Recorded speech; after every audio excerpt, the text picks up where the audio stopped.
Hola, com esteu? Benvinguts i benvingudes al meu canal de Valentubers Parlem d'Economia.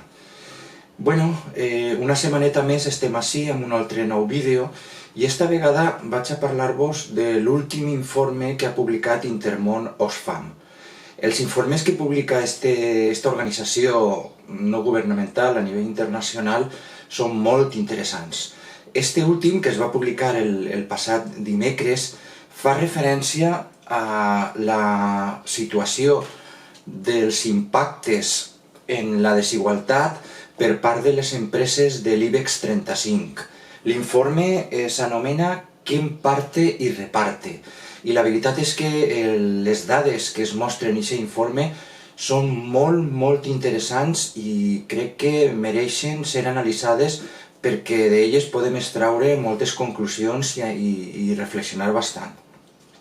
En primer lloc, una de les dades que apareixen en l'informe fa referència al tema de les diferències de salaris, les diferències salarials, i ens diu que els alts executius de les empreses de l'IBEX 35 cobren 123 vegades el salari mitjà.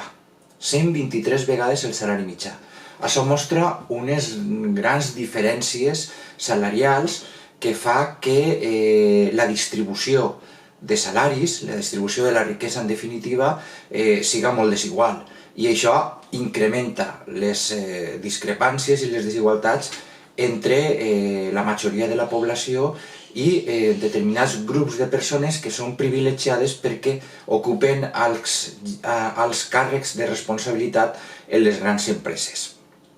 Una altra xifra significativa de l'informe és el que fa referència a la desigualtat de gènere, i en aquest cas es mostra que les diferències de salaris entre homes i dones en les empreses de l'IBEX 35 són del 15%. Una vegada més podem observar com ens trobem davant d'una situació en la que els homes estan en una situació de privilegiada front a les dones. Després també l'informe fa referència al tema del pagament dels impostos per part de les grans empreses, i en aquest cas hem de dir que també trobem una situació totalment injusta, i és que la majoria d'aquestes empreses de l'IBEX 35 pràcticament no paguen impostos. A través de les seues pràctiques d'elusió i fins i tot d'evasió fiscal, busquen la forma d'evitar al màxim el pagament d'impostos.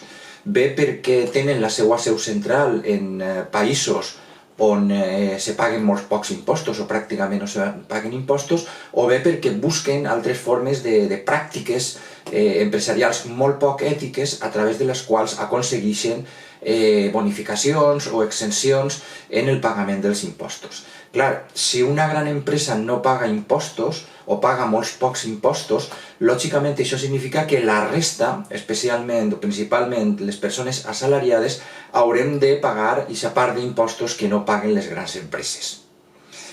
Després també fa referència al tema dels paradisos fiscals, i l'informe assenyala que les empreses de l'IBEX 35 tenen 805 filials ubicades en paradisos fiscals, amb tot el que això suposa de blanquejament de diners negres i de, retomant el tema de la manca de pagament d'impostos, el tindre filials en aquests països que són paradisos fiscals significa que les rendes del capital d'aquestes empreses no estan sotmeses a la fiscalitat. Per tant, no acaben sense pagar impostos.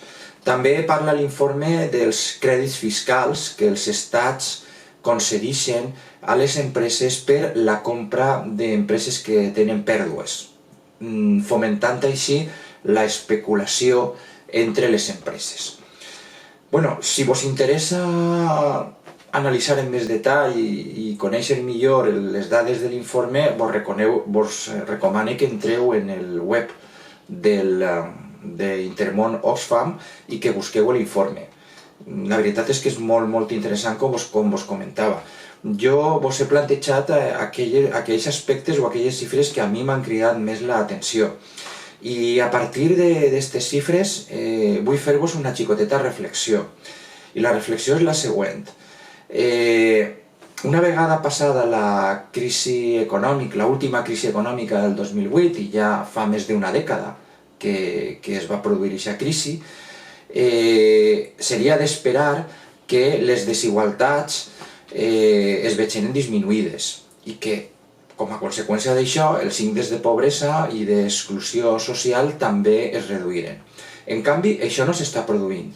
Les desigualtats continuen augmentant com a conseqüència d'aquestes pràctiques que vos acabem de comentar i que apareixen en l'últim informe d'Intermón Oxfam.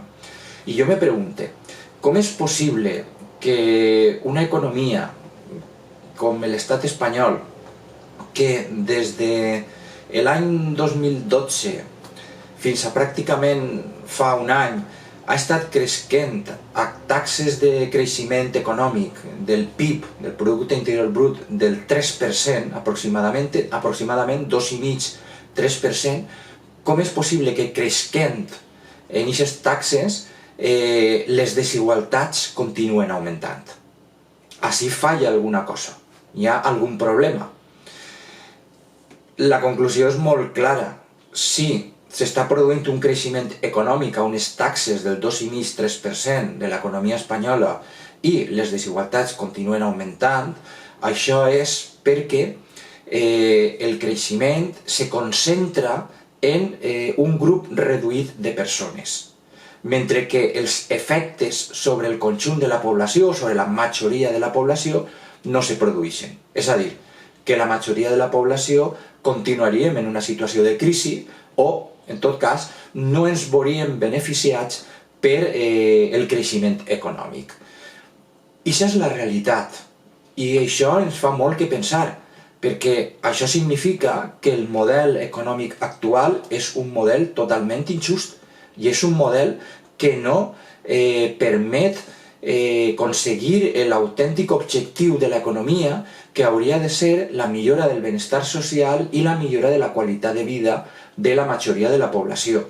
És a dir, que l'interès general i el bé comú estiguen per damunt d'interessos particulars o d'interessos personals.